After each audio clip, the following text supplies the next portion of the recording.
Então vamos explicar aqui como é que faz um cálculo de uma litragem. Primeira coisa, saber as medidas externas da caixa. Então aqui eu já tenho 40 de profundidade, 45 de altura e 80 de largura. Essa caixa tem uma divisória, ou seja, é uma câmara aí, né?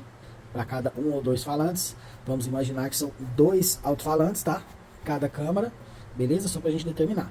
E vamos imaginar que essa caixa foi feita no MDF, tá? De 18 milímetros ou 1,8 centímetros, que é a mesma coisa. Então a primeira coisa é saber qual que é o valor da metade dessa caixa. E aqui tem uma parede. Então como é que eu faço o cálculo? Eu pego aqui, ó, 80 de largura. Eu vou dividir por 2 para me saber exatamente onde é a metade aqui da caixa, certo? Dá 40.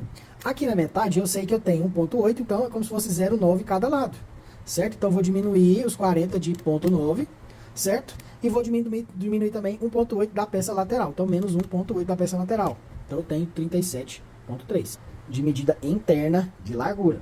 E aqui na altura é 45 menos 1,8, 1,8. Então é 45 menos 3,6. E aqui em cima é 40 menos 3,6, que é a chapa de cima e de baixo. Então fica 41,4 de altura interna e 36,4 de profundidade interna. Por que eu preciso saber isso? Porque eu preciso saber as medidas internas da caixa para fazer o cálculo. E qual é o cálculo? Altura vezes largura vezes profundidade, certo? E dividido por 1000. Eu tenho o volume interno bruto da caixa. Então, jogando para a fórmula, eu tenho a altura, que é interna, 41,4, vezes a largura, que é 37,3, vezes 36,4 de profundidade, tá? Então, eu faço o cálculo aqui agora.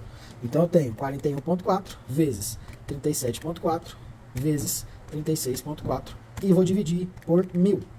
Então, essa medida de caixa aqui interna bruta tem 56,36 litros. Beleza?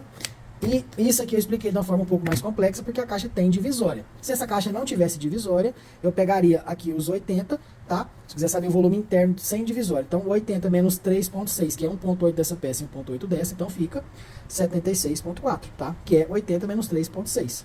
Então, aí ficaria o cálculo. 36,4 vezes 41,4 vezes 76,4 e dividido por 1000. A caixa toda sem divisória fica com 115,13 litros internos brutos, tá? Aqui eu não descontei nenhum travamento de caixa, é o volume interno bruto da caixa. Beleza? Cálculo de litragem